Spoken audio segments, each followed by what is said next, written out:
Hello. Hi, Fred. Hello.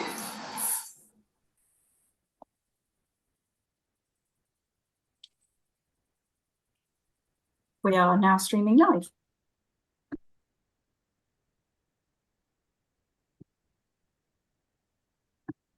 That's terrific. Thank you, Gemma. And so we'll open the meeting as we now call it. So good evening and welcome to the meeting of the Joint Transportation Board. Please note this meeting is being streamed live to the internet. Please could all members ensure their microphone is set to mute unless they're speaking, which will reduce any background noise. I'm going to then turn to the agenda and item 1, apologies for absence. Thank you, Chair. We've received apologies from Councillors Hills, Carey and Hawkins. Okay, thank you. From the district side, we note that's 3-0 to KCC. I mean, just saying, right? And we will move to item 2, declarations of interest. So any declarations of interest on any item on this agenda that anybody wants to have noted? I couldn't see anything that was very much in anyone's backyard, but I'm sure somebody will tell me if otherwise. In that case, if anyone sees anything that comes up during the course of it, please let me know. Item 3, minutes, which were page 5 to 10 of your pack, to consider and approve the minutes of the meeting which we held on the 8th of July. Were people happy that that was an accurate record? And could I have a proposer if so? Happy to propose, Chair. Happy to second. Right, unless anybody makes a face at me saying they want to talk about that, then all those in favour, please show. That's unanimous. I've seen every hand move. Thank you. In that case, let's consider and approve. In that case, we will go to the report of proposed parking restrictions, which are on pages 11 to 12, and which I understand Paul or Fred, not sure, is going to work us through. Paul or Fred, your show. Yeah, it'd be myself. Give Fred the night off. Yeah, so you've seen them there. So first one there, evening and weekend motorhome ban. These two areas, Twist Road and Dymchurch Road, aren't covered by the current public space protection order places. So the only way to enforce any motorhome parking would be to have a relevant traffic order. So that's those two. Is there any questions on those two locations with that one? I have no questions on those two locations, apart from to say that obviously the PSPO only affects overnight parking where that's felt that it's causing detrimental behaviour and where it's causing, people to litter, etc., or to worse than litter overnight. You can't actually say that if somebody's just parked there overnight and they're not causing any other problem, that you can move on a vehicle under the PSPO, as I understand it. From lengthy communications with the PSPO team. Under those circumstances, there are not quite a lot more roads across the district that would welcome such a ban? Question mark. Until I hear about them, wouldn't know whether other roads would need that kind of thing. Well, Dylan's put his hand up, but we've had significant correspondence, Paul, about, for instance, Dixwell Road, Bouverie Road West as an area.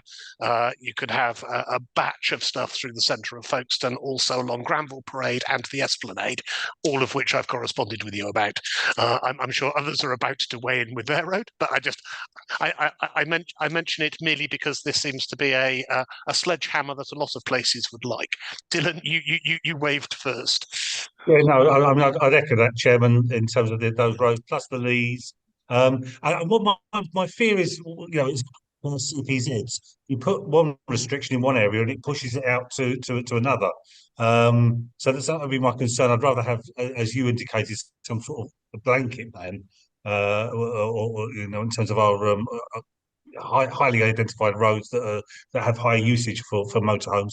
The other thing I'm always concerned about is anything that we do to bring in new restrictions, that there is appropriate advertising or notices put up so that people are aware and not caught out if they, I've always parked here, situation, and so that people are made fully aware of what we're doing, and that includes, of course, households in the area as well, so that they can see the action that's actually been taken.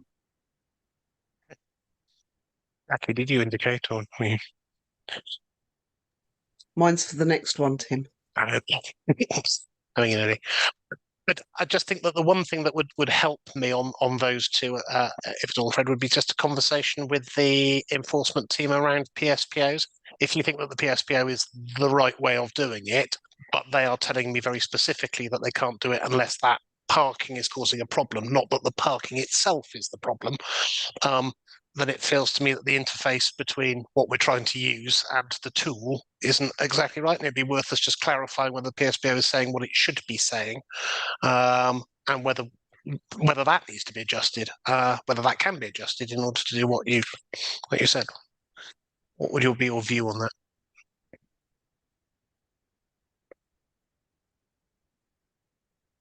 I've broken your life.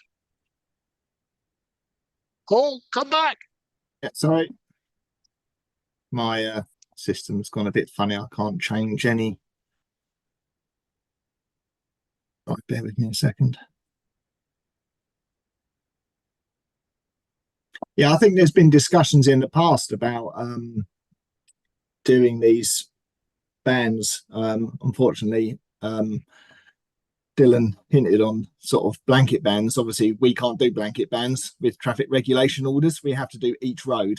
So unfortunately, that rules that out. And as you say, even with a blanket ban, you've still got the potential of pushing problems elsewhere. Yeah, I don't mind finding out a little bit more about enforcement of PSPOs. Unfortunately, I don't know, some vehicles are parking up overnight, whether they're causing a problem or not. Certainly, these have come in from, I think the one on the proposal for Dymchurch Road has come in from a councillor on there. So, there's obviously a problem there. And if the area is not actually covered by a PSPO, then, we have got to be looking at potential assistance for some kind of enforcement. Okay. I mean, obviously, for those two areas not covered by a PSPO, I think that's reasonable and proportional. I've got no problem with that one. I just think it would be useful to have that conversation with the PSPO team, the public space, the enforcement team that put that together, to clarify and potentially extend the circumstances under which the PSPO can be used to deal with overnight camping, which might not be dumping bags of rubbish directly onto the road outside it, and might not be having an all-night party, but might, by the fact that they've been parked for 7 days outside somebody's house, that is indeed a nuisance which isn't currently being enforced, because we're told that that's not a nuisance which can be enforced, and it really is a nuisance to that person who's out there camped outside. So it would be useful to be able to clarify, and if necessary, discuss looking at the wording of that PSPO, so that gives you an additional tool in that box. Yeah, I can have a word with Karen Webber, the Would be great. manager. Yeah, no problem. Terrific. That's great. That's what we had for proposed parking restrictions. And good evening, Rory. Welcome. In that case, we're on. Good evening. In that case, we're moving to the second part of your report, Paul, on loading bans. Yeah, this has come in before, although it was to actually increase the yellow lines at the junction with Walton Road there. But it's normally vehicles parking there, i.e. with a blue badge, quite close to the junction, and it does make visibility. So a bit of an issue there. So this has come in again. So the thing there would be to put in a loading ban just on that corners there, to help with the visibility as you exit Walton Road onto Blackpool Road.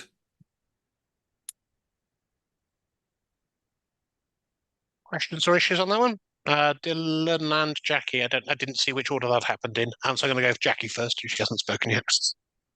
Okay, thank you. Anything we can do on that particular junction of Walton Road going into Blackpool Road will be very well received. It's actually a death trap. I have to go around that one-way road quite often when you pull out onto the Blackpool Road because of the short distance, shall we say, of the yellow lines. Without fail, you are pulling blind onto a major road, and you're pulling blind from both sides coming at you. It's an absolute death trap. How people haven't actually been seriously hurt there, I don't know. So absolutely support a loading ban, but I've always found that it's parked cars that have caused the problem. It's because of the curve of the road. You cannot see anything coming towards you from the right hand side. So anything I can do to help extend the yellow lines there, please just let me know, because I think it's an we've accident waiting to happen. we've looked at I think when there was initial consultation about including Blackpool Road in a CPZ, which was turned down by the residents. There is currently 12.5 meters of double yellow lines on the right hand side as you exit Walton Road. Normally on that sort of road you'd only have 10. And I think you would get a lot of opposition if you extended it, because you'll be removing parking, which is already at a premium down there. So having the loading ban there will prevent the blue badge holders parking on that section of yellow lines. Really, the idea of that yellow line is to keep that junction free. And obviously, you know, legislation states that we have to leave blue badge holders alone on double yellow lines.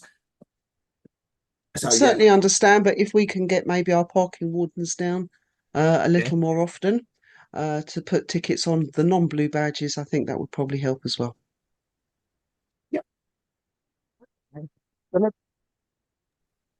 Yeah, mine's just really a practical request, because it was the supply with this, and as Jackie's identified, Walton Road comes twice out onto Blackpool Road. So I presume it's the one down by Blackpool Cross that's been referred to, as opposed to by Mundella School. But I just couldn't quite work out where we were actually talking about. it's the top one because it's a one-way street, so one's only an entrance.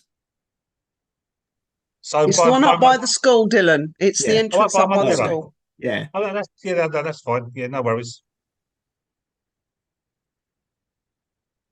Only everything was resolved as easily as that. Rory. Yeah, thanks very much, Tim. And first of all, apologies for delaying you, delayed the for joining in a delayed way. I was, you can quite. It's easy for you to say. I was caught on the road on the way back from Maidstone. Can I just, as a general point, can I just ask where it says TROs are made or amended for the above proposals? That's what we're being asked to agree. It is just for that, is it? Because what I note is that we don't have any extensive plans. We normally have plans attached to these sorts of proposals showing us exactly where we're talking about. And it's the same a little bit later on as well under another item. And I just wanted to check that by agreeing to put something forward at this stage, it is an agreement in principle in a way. It's an agreement to the next stage rather than finally signing off on something where we don't have any detailed plans. That's right. Yeah. I couldn't get my mapping things to work on this one. As you know, previously I include either photographs or maps. So I do apologise, couldn't do it on this one at the short notice in between two sections of leave I had and the deadline of getting this report in. And as you see on 4.2, it says before a traffic order is made, the regulations require statutory consultation with all affected persons. So does that mean it'll come back here once the consultation's taken place so that we can finally give a view? No, it doesn't come back because remember, JTB is not a decision-making forum either, is it? It's just a, it's to discuss things and if we need to relook at things. But the consultation itself is the statutory consultation, the 3-week statutory consultation, Well, which all members get copied into when the consultation commences. I mean, I recognise the JTB isn't a decision-making forum, but we would normally be expected to make an informed recommendation, wouldn't we? And if we don't have plans to show, you know, we've discussed things before where we've said, well, actually, those signs or that lineage is not quite in the right place, and we've been able to have that sort of informed discussion. But if we don't have that, it's a little difficult, isn't it?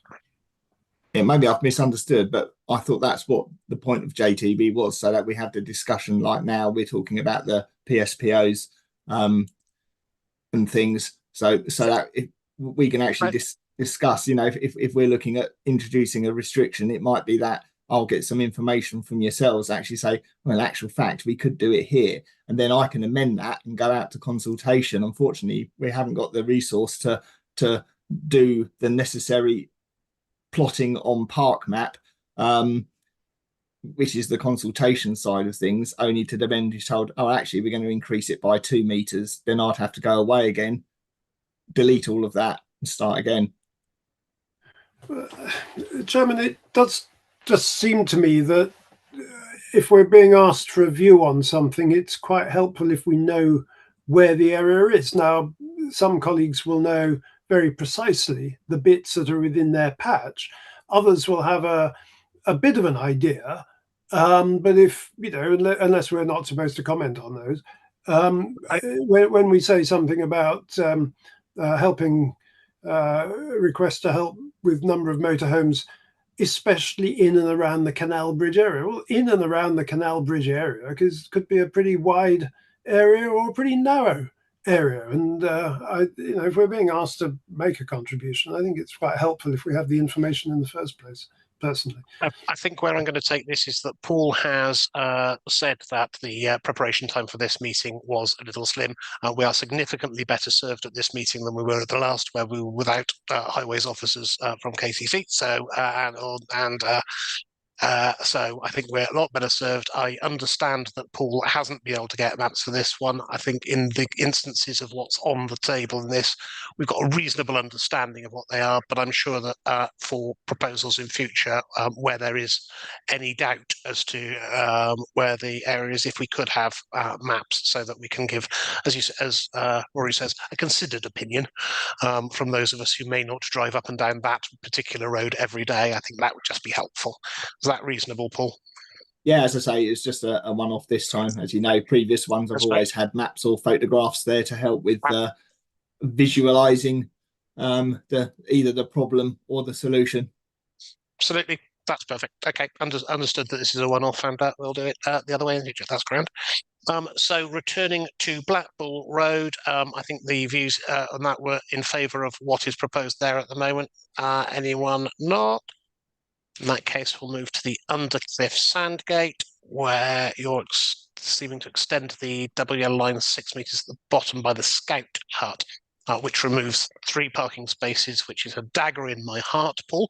But as you had a letter today, I understand, from the chief fire officer saying that they'd had to attend at the top of the Undercliff and couldn't get a fire engine up there, which was to you and copied to me, I understand. I suppose my question is, A, is this will this help fix that particular problem?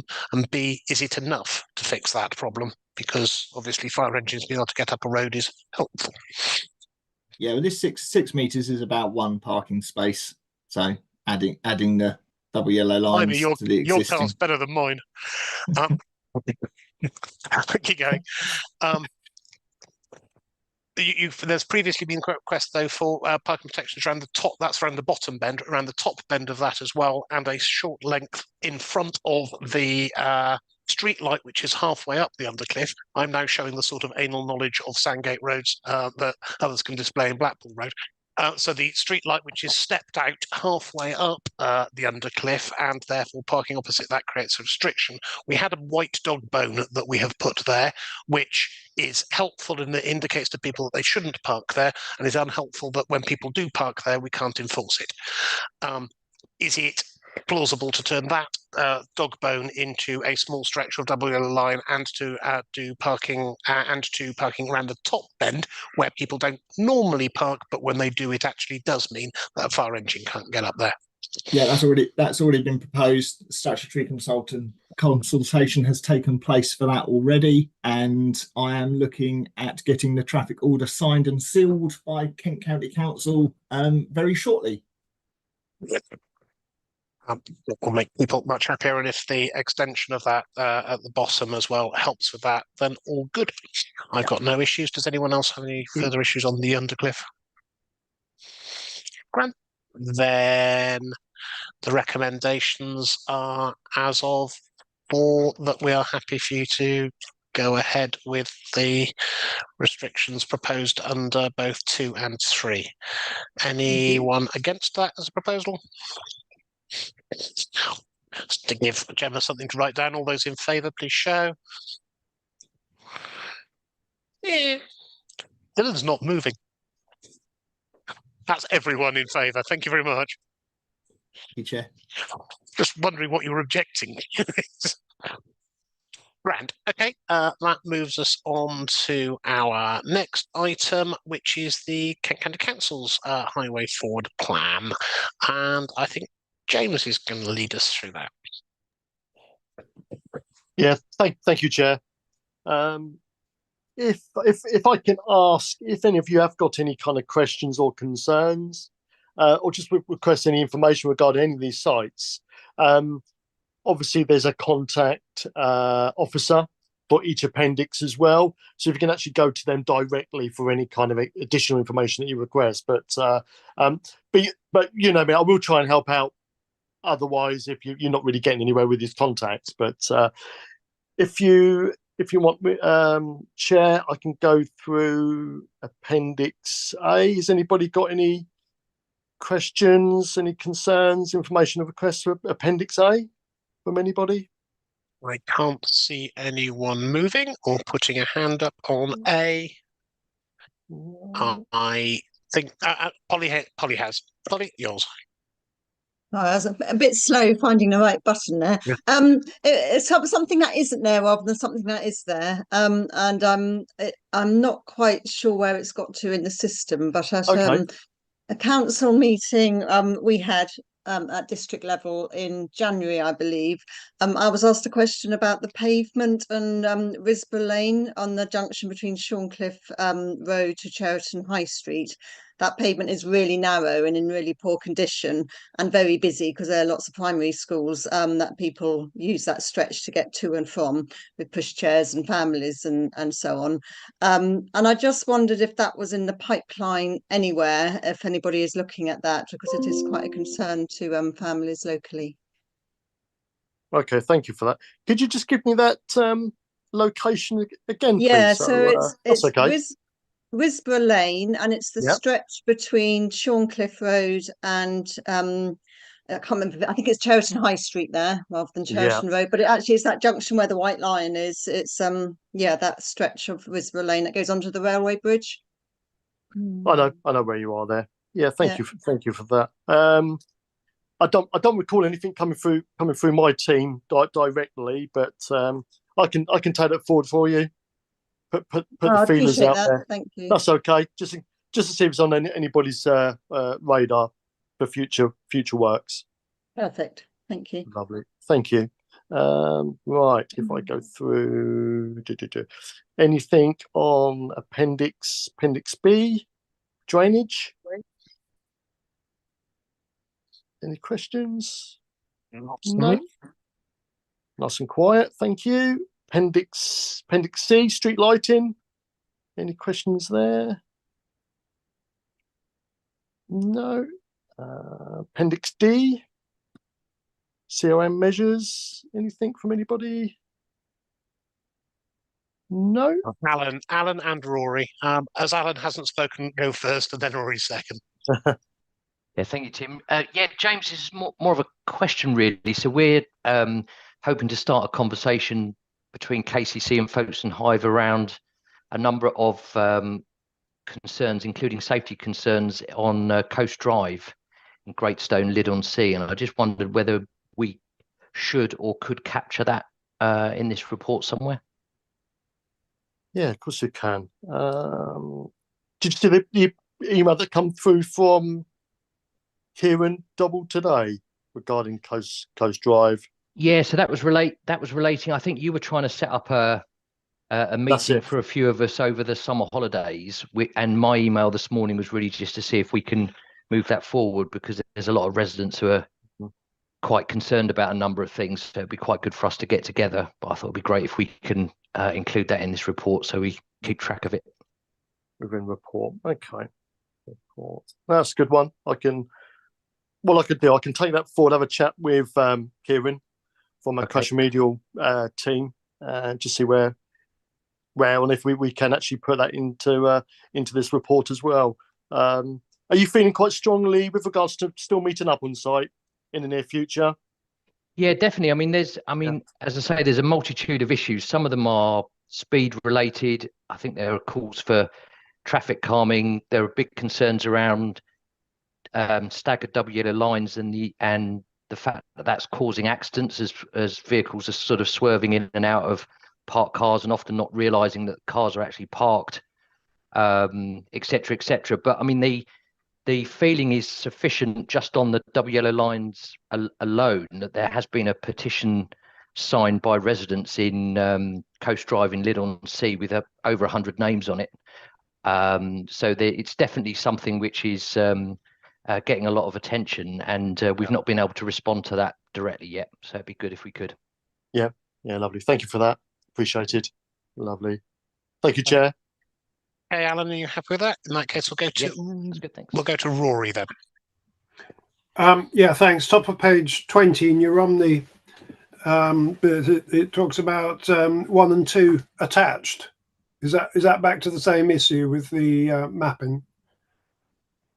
So what page are we on, Rory? Sorry, top of page 20. It's actually carried over from the previous page. It talks about the New Omni zones 1 and 2, and in the box it says attached. Oh, right, okay. Yeah, that's obviously missing.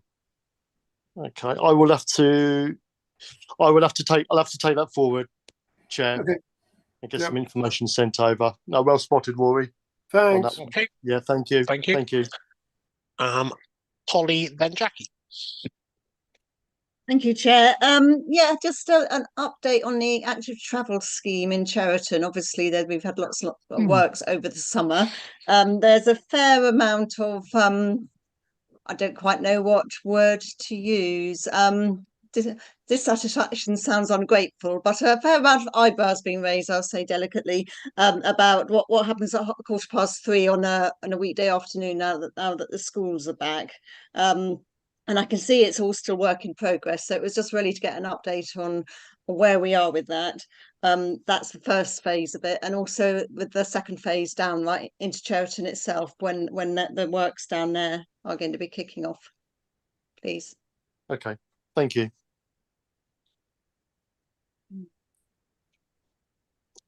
Did you have a reaction, James? No, I wouldn't be able to bring anything to this to the table today, Chair. Okay. Okay. Certainly like some. I mean, from my point of view as well, I'd certainly like some feedback on that. I think that the scheme itself, what's been implemented there at the moment, I think everybody who's driven past it is having a moment of incredulity at the fact that the bus stops are in the running track and the widest pavements in the history of pavements. We are, on the other hand, on course for a world record bid for the width of a pavement in some of those areas, and I don't understand how we missed that. We've put bus stops that could have been not on the running track in the running track. It just seems bizarre, and is already causing issues as you drive out there. And as it becomes completed, as it's completed, I think it is going to. Well, you are going to have to stop when a bus stops, and it is going to be fully stop go along with buses there. And when you've got school buses there, that's going to be a significant number of them. And I don't get how we did that. and, we took the knife as well. Presumably the plans came here and we looked at them, and we didn't see that. And I think a number of us should have done. Okay, thank you for that, Chair. Your point's taken. Can I just raise one further question sorry, before? Sorry, Polly. Yes. Sorry. The Beechborough Road junction, which in the plans there, in the table there, says it's part of the active travel scheme. And my understanding is it's not part of the active travel scheme because it's not active travel, but it's a junction that needs redesigning. I can't tell you how many complaints I get about that junction, and it's one I use very regularly. Yeah, to put it this way, I won't cycle that way ever again. And yeah, I see it says somewhere about if a scheme is found, it will happen sometime over the next financial year. That kind of worries me a little bit. I was hoping we were a bit further down the track with that one. Okay, thank you. Yeah, thank you for that. All I can do is just gather information for you and get it passed on.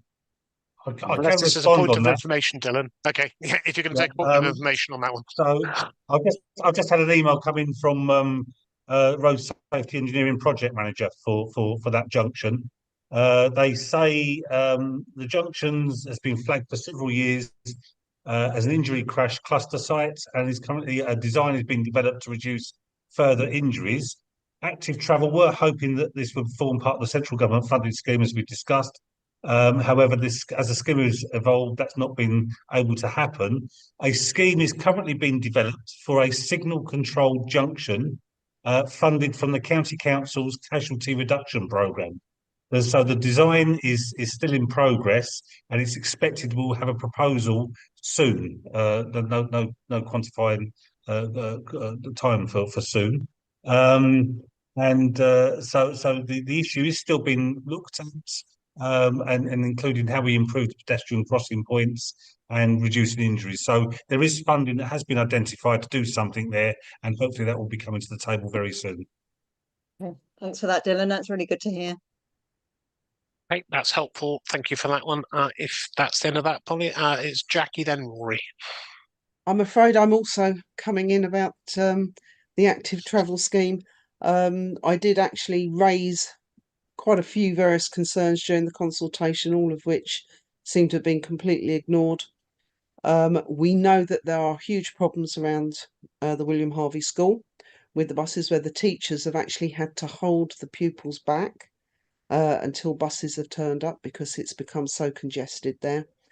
As you go down past the football club down towards Morrison's, the fact that the road suddenly narrows very quickly does mean that if anyone is turning right, or if they're turning right into Morrison's, or if there's a bus stopping, everything stops.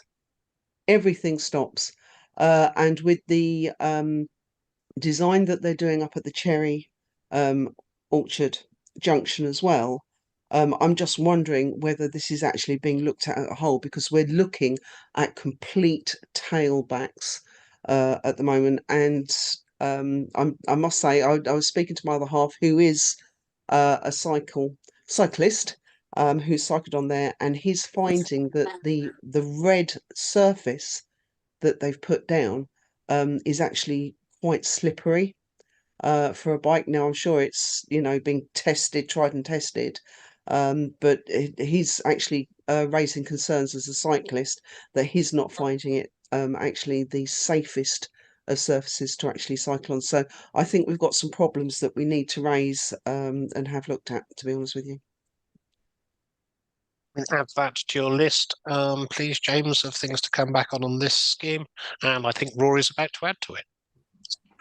Well, not so much anything to add, simply to say that actually, Tim, some of us did see what was going to happen when you have buses stopping in the middle of the running lane, and that it would slow down traffic. And the response that I've always received is that these active travel schemes are designed to do just that, to slow the traffic, calm the traffic, and so on. you'll recall, and other colleagues here will recall, that my concern has always been with this scheme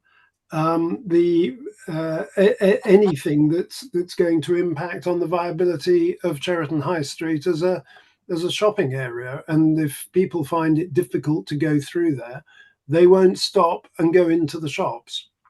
And you know, the last thing I ever wanted to say about this is I told you so, and I'm probably not, you know, I probably shouldn't say it just yet, but I did call for the scheme to be reviewed after a year. Alas, that sort of that didn't appear to be taken forward.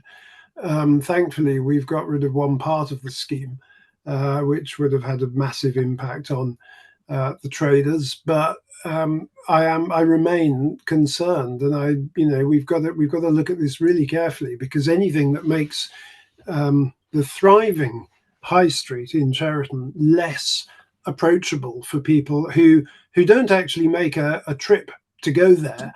They stop en route to somewhere else. They stop on the way to work or on the way home from work or whatever. And anything that puts them off doing that, I'm afraid, is going to be bad news for the viability of the high street. And that's always been my concern about the active travel scheme and other similar schemes. But we need to keep an eye on this, because having great hold-ups is not going to be good for anybody. All right, and Dylan, you're back in.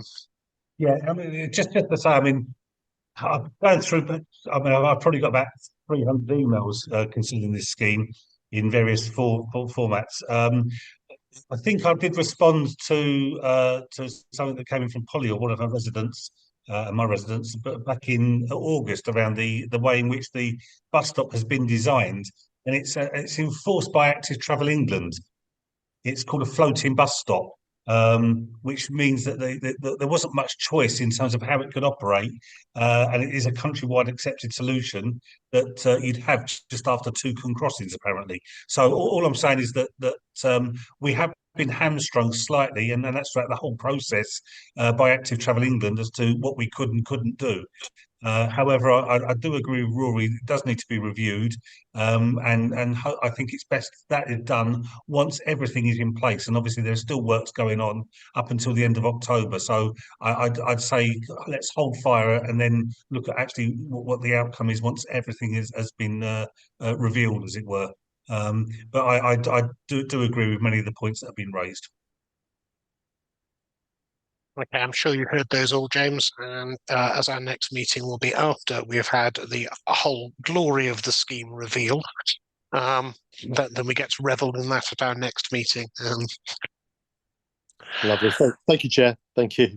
Thank you.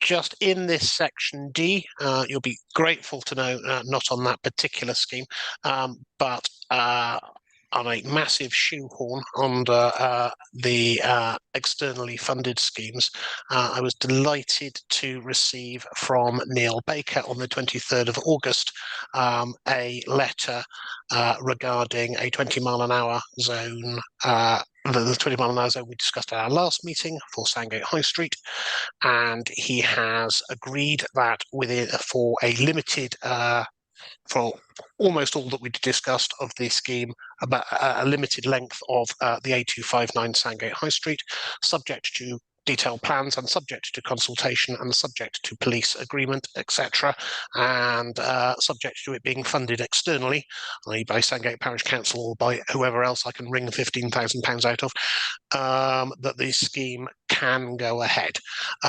So I'd like to thank everybody in this meeting for expressing for their views and their comments at the last meeting, expressing that.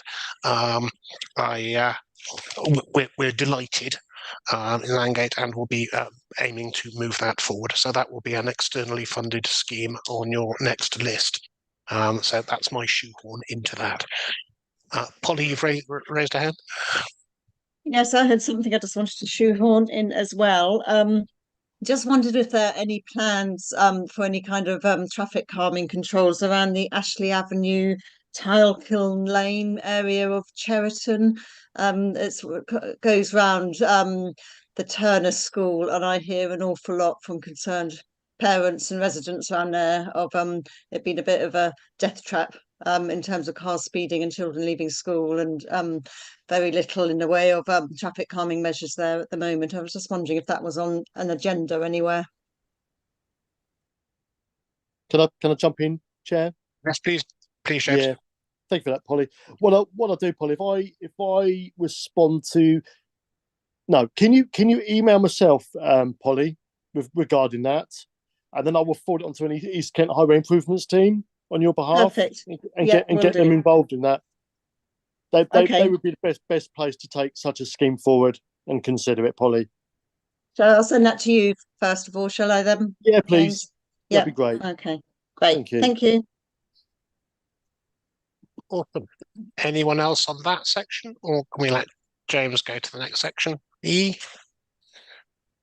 I think No. you keep going, James. Section E. Yeah, thank you. Appendix E. Any questions there from anybody? Alan moved first.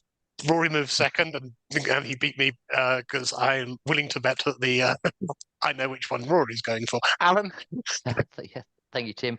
Yeah, so it was a question. I'm assuming the two Cockreed Lane bits of work relate to the Pentland development, and I wondered whether there were any plans linked to that to actually look at coming in from Ivy Church into New Romney. It's the road that sort of wiggles through what will become the two halves of the development there on the Ashford Road, and I think there are quite a few concerns around the general state of that road and a feeling that it needs resurfacing.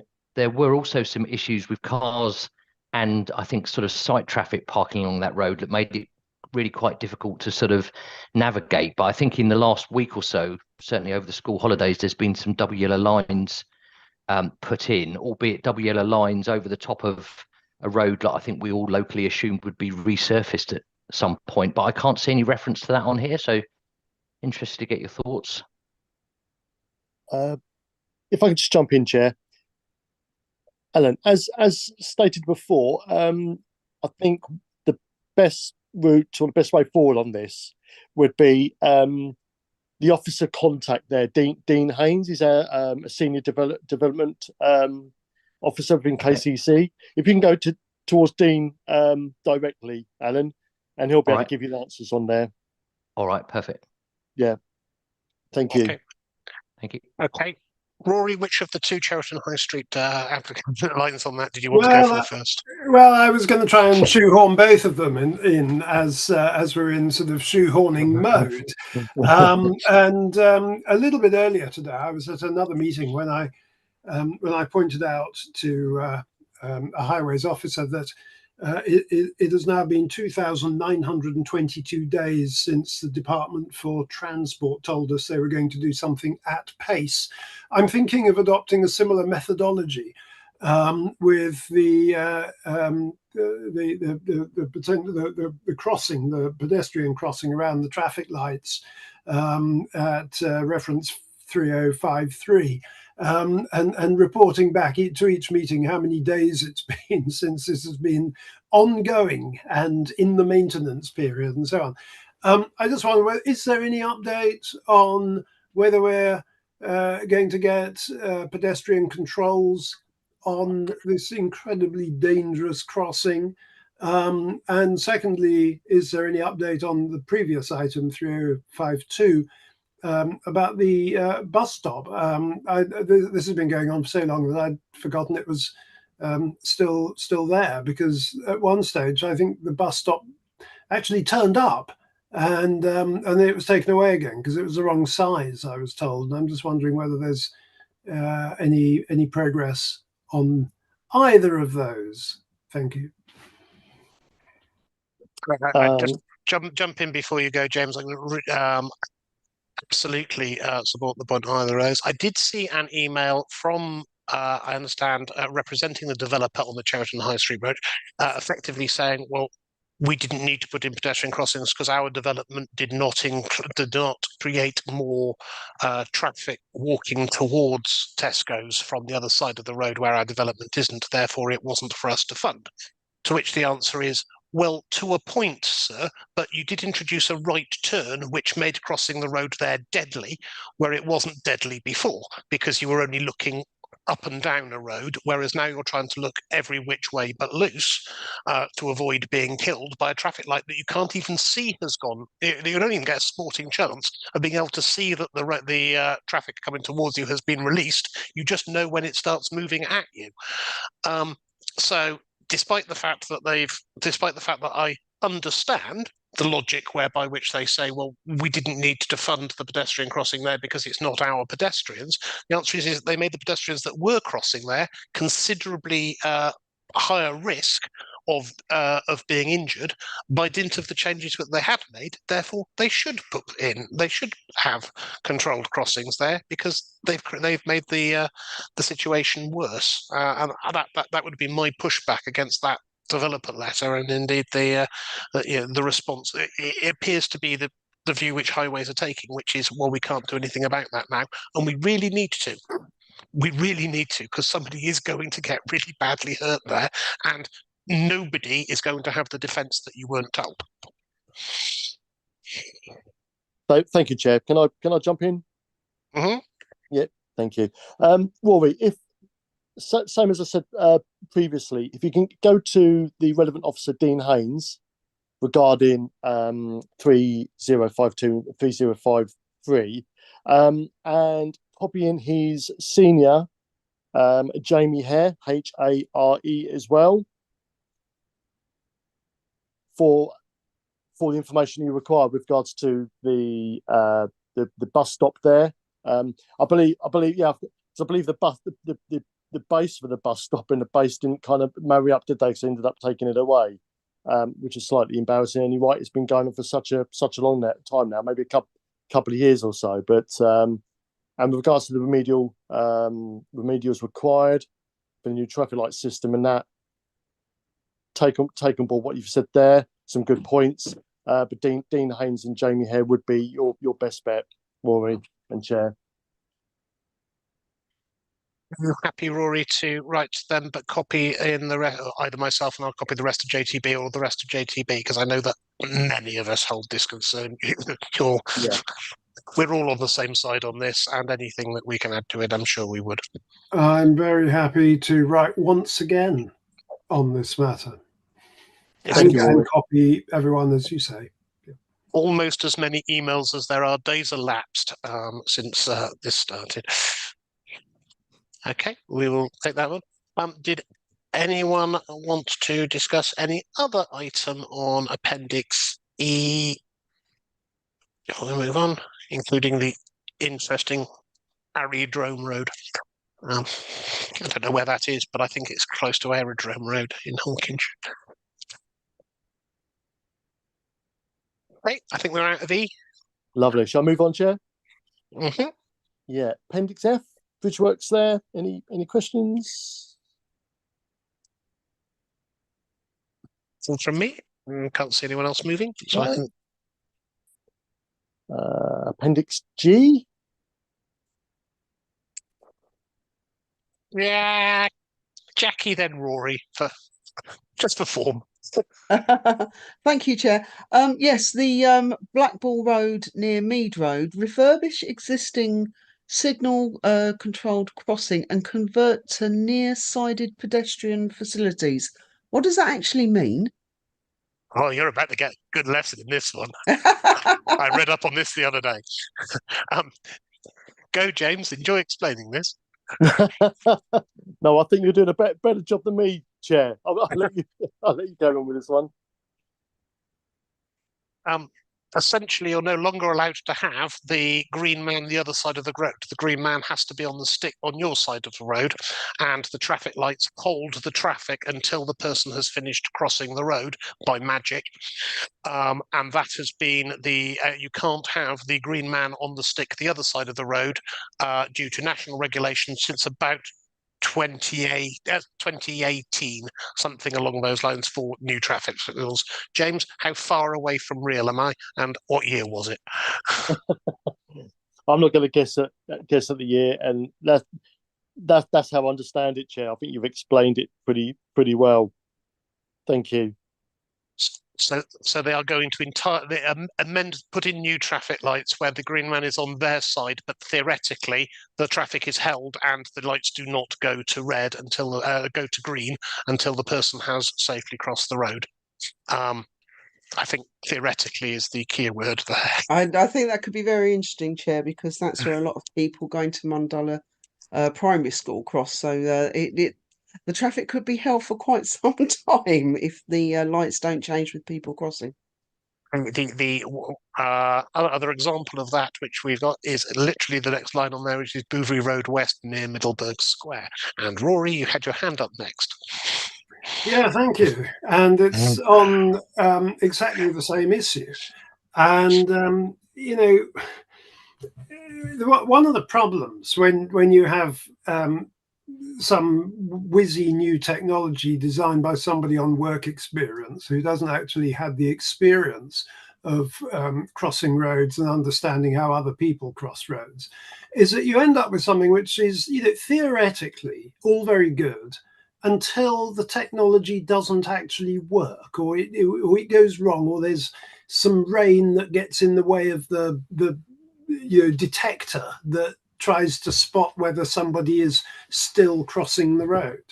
And I've always raised concerns about these. I'm astonished to hear that regulations ban the use of the ones on the other side of the road, given that in London, they've not only managed to keep the pedestrian signals on the other side of the road, but they've actually added countdown markers as well, so that you know how long you've got to get to the other side of the road. Now, it seems to me that, you know, what is missing from this new idea of having the signal before you cross is the reassurance that's given to pedestrians when they're crossing. It's not just about, oh, I can start to cross now. It's also about glancing up and getting some reassurance that you've still got time to complete your journey, especially if you're somebody who is you know, has some difficulties with walking, somebody who's maybe a little bit slower. I think it's really helpful to have that kind of advice. You don't want to be stranded in the middle of the road and wondering why traffic has started moving again, or hooting, or if you're a cyclist, just carrying on regardless. You know, you actually want that reassurance, I think. So I'm absolutely against these near-sided pedestrian facilities, and I would like us to get chapter and verse about what legislation banned us from introducing the ones on the other side of the road. Maybe that can be reported back at a future meeting, Chair. Excited for it to be done so. I Googled for it and found it relatively quickly, but now I can't find the Google term I used. So I can't do a show and tell right now, but hopefully, James, could you do a show and tell for the next meeting? Yeah, I've taken note, Chair. Thank you. Grand. Thank you. Anyone else on this item at all, or any item on Appendix G? I'm going to take no hand as I moving on. So we're out of G, into H. Nothing to report. This should be a quick one. Yeah, and nothing else. Nothing to add. Nothing on I either. And into J, Gasworks, which are now finished, I understand, after much fun.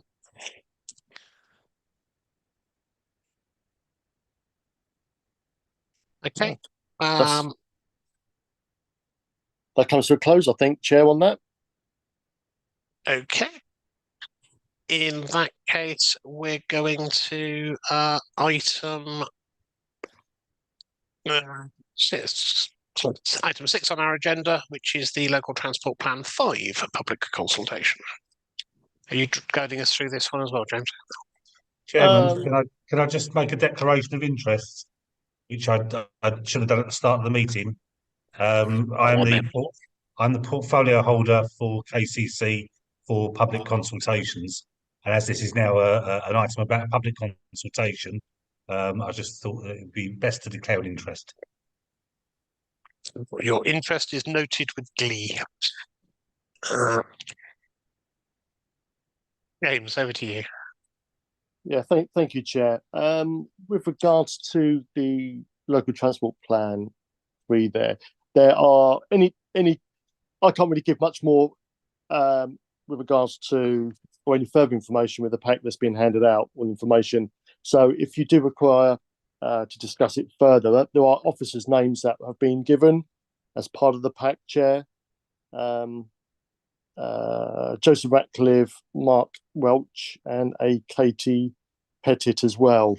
But unless you want to take it, anything else from this transport plan, Chair? I only had I had a question, which was a broad question as opposed to any detailed question on this, which is clearly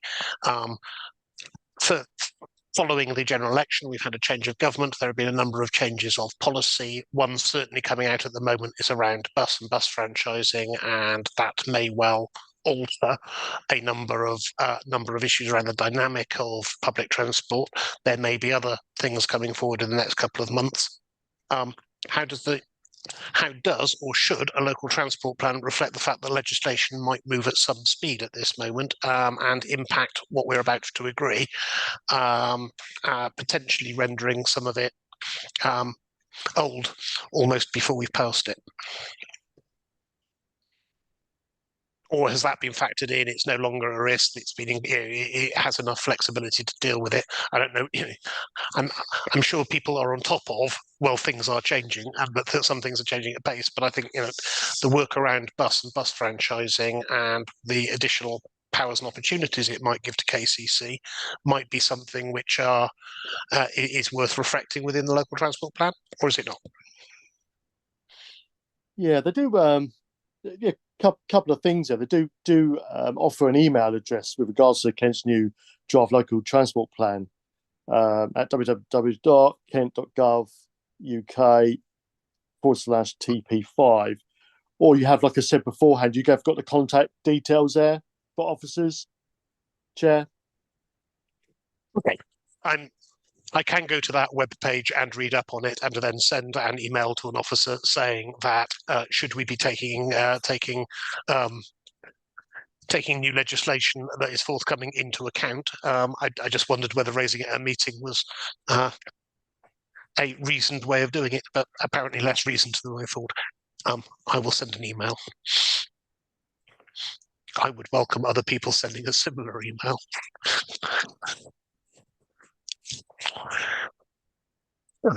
Rory, Polly.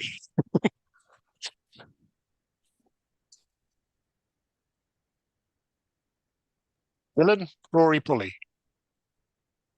Well, I'll jump in if that's okay. Okay, yeah. You've got your hand up, Dylan. That's why I was calling your name at that stage. But as I then said Rory and Polly, we'll go that way. Rory's next, then Polly. Just to say that there's a lot of work gone into the district's response to the LTP5, and it will be coming to Cabinet this month, which I think is on the 25th of September. So yes, lots to read there, and and any amendments that get added at Cabinet will be added before submission on the 8th of October. I look forward to asking you there what reference we'll be making to proposed changes in legislation which are currently forthcoming, and I'm sure we'll get a stronger answer there than I have to email you later. Rory. Yeah, thanks, Chairman. I just really raising a bit of a flag here. I noticed that under Annex 2 for the Folkestone and Hythe district-specific proposals, I noticed two things which are planned for rail travel. One is that the Folkestone to Dover high-speed rail journey times will be improved. I'm not sure whether that means just between Folkestone and Dover, or whether it means from London to Folkestone and London to Dover. And at the same time, the preparations are being made to upgrade Western Hanger for high-speed services. Now, unless I'm missing something, if you add an additional stop to a high-speed service, it could end up with a slower journey time to Folkestone and to Dover. And no doubt there'll be an email address that I can write to get chapter and verse on this. But I just wanted to sort of flag it up at the moment, because we fought very hard when we first changed government policy to get the high-speed rail service to direct to Folkestone. We fought very hard to get a service that would come to Folkestone in less than an hour. And I would be incredibly reluctant to see any reduction in the service, in the journey times there. So I'd just be, keeping a watching brief on this as we go forward, to make sure that any addition of Western Hanger doesn't interrupt every single service to Folkestone West and Folkestone Central. Just to be clear, I have been involved in some of the conversations around the impact of Western Hanger as a high-speed station. I am assured that by adding that in as HS2 stop, we both retain, both Folkestone stations remain under an hour, and Dover remains under the hour, even when you include Western Hanger as a stop in. This is vitally important, not only for Folkestone's marketing at that stage, but for retaining Dover's support for the scheme. So yeah, it has been timed carefully. Another stop wouldn't work. There are no more options at that stage, because it then pushes them over the hour. But Western Hanger apparently fits a timetable which still allows all of those things to work. However, the next piece of work on that is how to fund the £11 billion it costs to extend Western Hanger Station to allow high speeds to stop there, and that is a lot of money, and is being worked on separately. Well, I mean, first of all, I'm grateful for a verbal answer on that at this meeting. That's very good.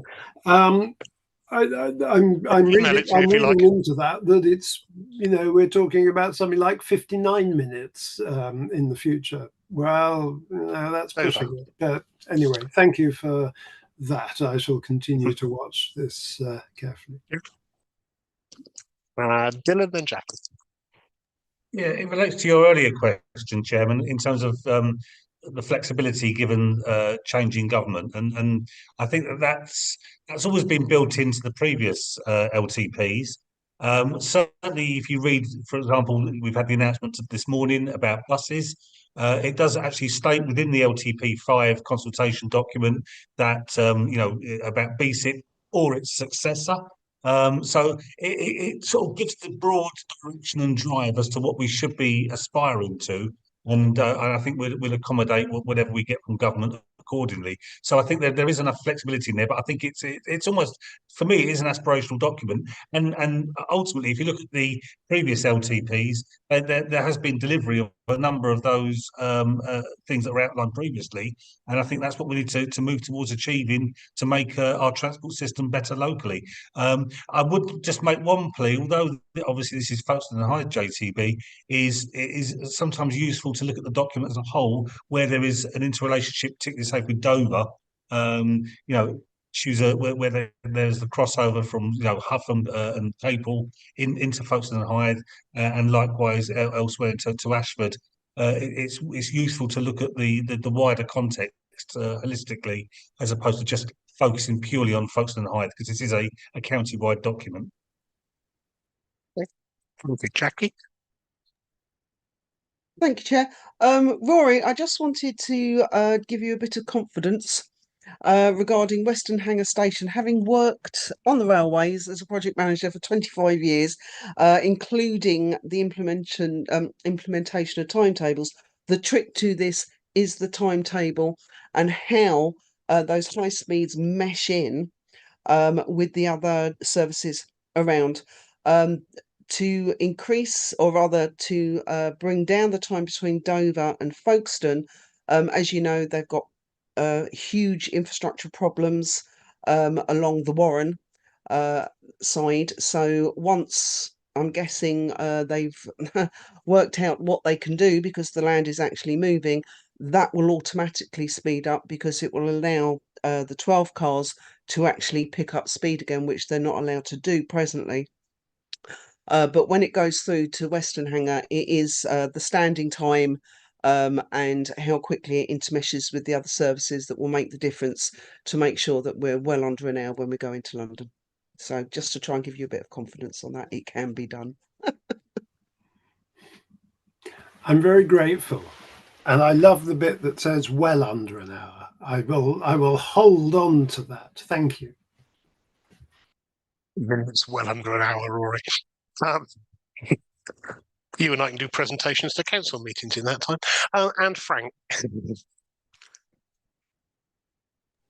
Thank you, Chairman. Just going on to the business of Western Hangar, because it's an important cog in the viability of Otterpool Park and the aspirations of people using the train from Western Hangar rather than driving themselves all over the county to Warwick.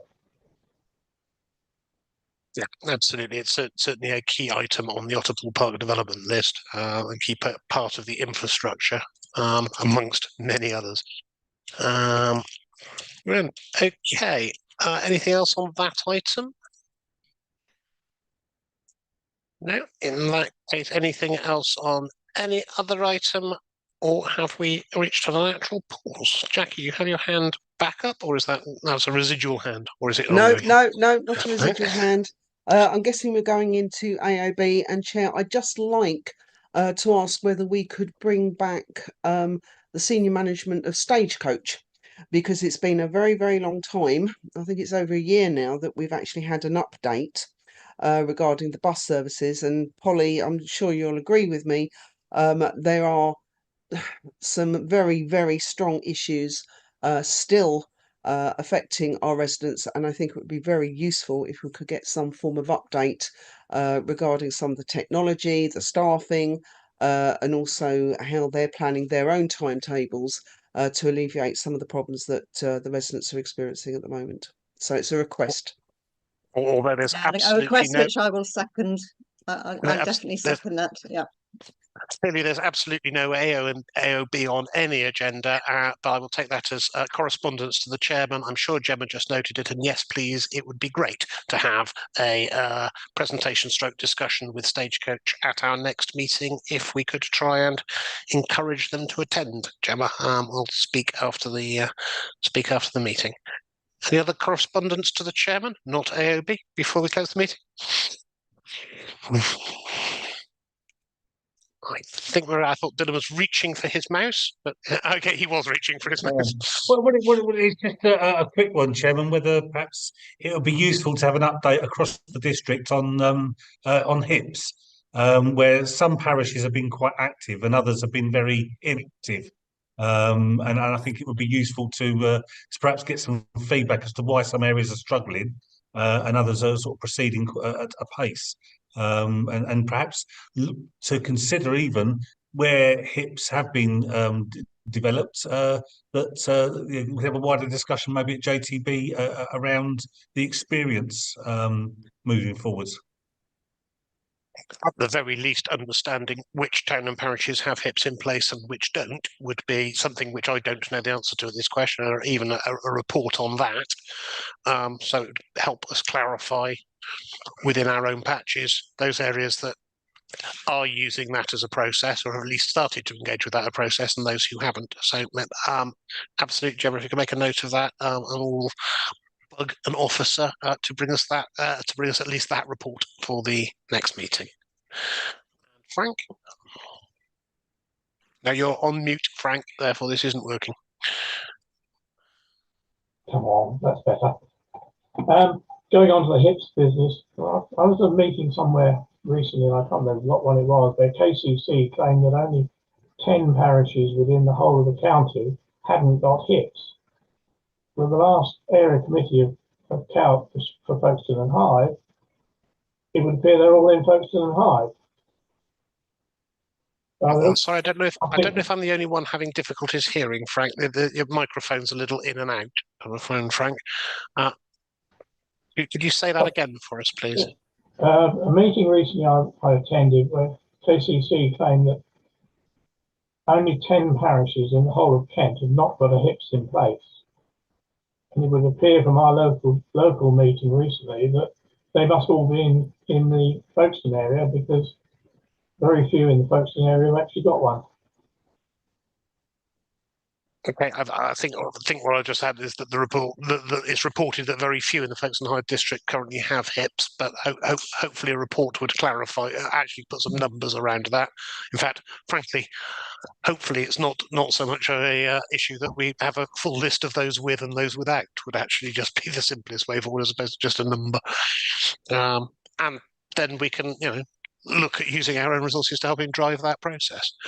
Dylan? He's about to tell me that such a list exists and I can look it up, or I can email an officer and get it. And actually, Jackie and myself was sent it on the 2nd of September. In terms of areas where there are no HIPS. So, for example, Brenzett, Burmarsh, Lydd, Newchurch, Old Romney, Snargate, Elam are currently in the process. Elmstead, Hawkinge, Monks Horton, Newington, Paddlesworth, Postlin, Stanford, Stoughton don't have active HIPS. So I think there's quite a few, and there are those that do have active HIPS, such as Sandgate, and we could perhaps learn from that experience.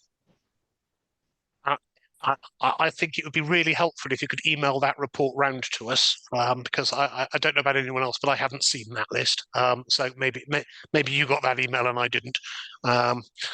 If that could come around, that would be awesome. I think all members would be happy to see that. Unless there is any more correspondence for the chair, I'm going to allow people to either get home or get to food, or somewhere in between those things, and declare the meeting closed. Thank you very much indeed. Good meeting, and I'm sure